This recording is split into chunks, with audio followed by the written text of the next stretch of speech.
मौन।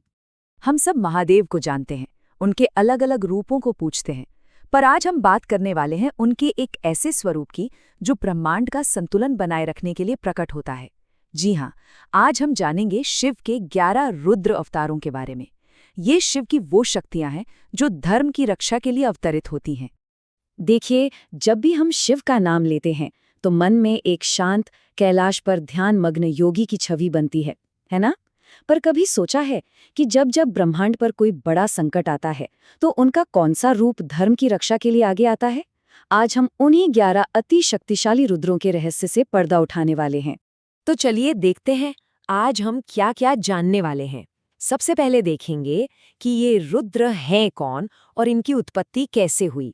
फिर हम उनके 11 स्वरूपों को एक एक करके समझेंगे। ये भी जानेंगे कि क्या हनुमान जी का इनसे कोई संबंध है, और आखिर में बात करेंगे कि रुद्र पूजा का महत्व क्या है। तो पहला सवाल, ये रुद्र आए कहाँ से? इनकी कहानी कोई आज की नहीं, बल्कि सृष्टि की रचना के साथ ही शुरू हो जाती है। शिव पुराण में इसका जिक्र मिलता है। बात तब की है जब ब्रह्मा जी सृष्टि की रचना कर रहे थे।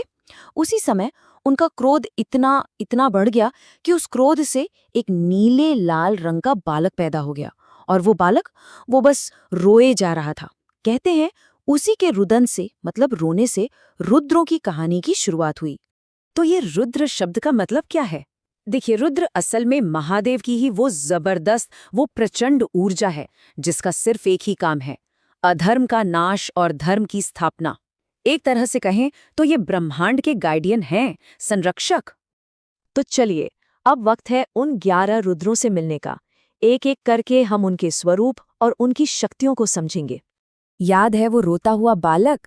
तो ब्रह्मा जी ने उसे चुप कराने के लिए 11 नाम दिए और रहने के लिए 11 स्थान। और जानते हैं, यही 11 नाम आगे चलकर एकादश रुद्र यानी 11 रुद्र कहलाए। हर एक रुद्र की अपनी खास शक्ति है, अपना एक खास उद्देश्य है। तो शुरुआत करते हैं पहले रुद्र से, कपाली। वो अपने हाथ में कपाल यानी खोपड़ी धारण करते हैं, जो हमारे कर्मों का प्रतीक है। दूसरे हैं पिंगल, जो अग्नि की तरह तेजस्वी हैं और दुश्मनों का नाश करते हैं। और तीसरे हैं भीम, जिनका विशाल और शक्तिशाली रूप भक्तों के हर डर को खत्म कर देता है। इसके बाद आते हैं चौथे रुद्र, विरूपाक्ष, जिनके दिव्य नेत्र हमें अंदर की सच्चाई दिखाते हैं, ज्ञान देते हैं। पांचवें हैं विलोहित, जिनकी नीली लाल आभा है और ये संहार को कंट्रोल करते हैं। और छठे हैं शास्ता, जो नियम और अनुशासन के देवता हैं और धर्म की रक्षा करते हैं। अब बात करते हैं सातवें रुद्र, आजपात की, जो आकाश तत्व के स्वामी हैं। आठवें हैं आहिर्भुदन्य, जिनका संबंध पाताल लोक और हमारी कुंडलिनी शक्ति से है।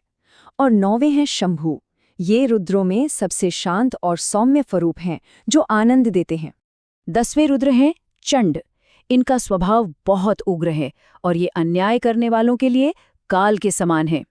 और आखिर में 11वें रुद्र हैं भव। भव का मतलब है अस्तित्व, यानी वो जो हैं। ये पूरे ब्रह्मांड की चेतना है, वो शक्ति जिसके बिना कुछ भी संभव नहीं है। अच्छा, अब एक ऐसे सवाल पर आते हैं जो शायद कई लोगों के मन में होगा। क्या हमारे संकट मोचन हनुमान वो भी इन्हीं रुद्रों में से एक हैं? तो इसका जवाब है हाँ। कई ग्रंथों और पुराणों में हनुमान जी को महादेव का 11वां रुद्र अवतार ही बताया गया है। ऐसा माना जाता है कि वो त्रेता युग में खास तौर पर भगवान राम की मदद करने के लिए ही अवतरित हुए थे। और हनुमान जी में जो खास बात है वो है एक अद्भुत संगम। मतलब एक तरफ उनमें शिव की अपार शक्ति है, तो दूसरी तरफ भगवान विष्णु के अवतार श्री राम के लिए अटूट भक्ति। शक्ति और भक्ति का ऐसा मेल सच में कमाल है। तो ठीक है, हमने इन 11 रुद्रों के बारे में इतना कुछ जान लिया, पर सवाल ये उठता है कि आज के समय में इनकी पूजा करना क्यों जरूरी है? इसका क्या महत्व है? देखिए, रुद्रों की पूजा का असर सीधा हमारे अंदर होता है। ये हमारे मन के डर, हमारे क्रोध, हमारी चिंता, इन सब नेगेटिव एनर्जीज को खत्म करती है। और जब ये सब खत्म होता है तो अंदर से एक शक्ति और शांति का एहसास होता है। तो ये हैं शिव के वो 11 रुद्र जो चुपचाप इस पूरे ब्रह्मांड की रक्षा कर रहे हैं। उनका होना ही इस बात का सबूत है कि जब जब अधर्म अपनी हदें पार करेगा, तब तब कोई दिव्य शक्ति धर्म की रक्षा के लिए जरूर प्रकट होगी। तथास्तु। अच्छा, जाने से पहले एक सवाल आप सबसे। आज हमने जिन 11 रुद्रों की बात की, उनमें से किसी के बारे में क्या आप पहले से जानते थे? अगर हाँ, तो कौन से रुद्र के बारे में?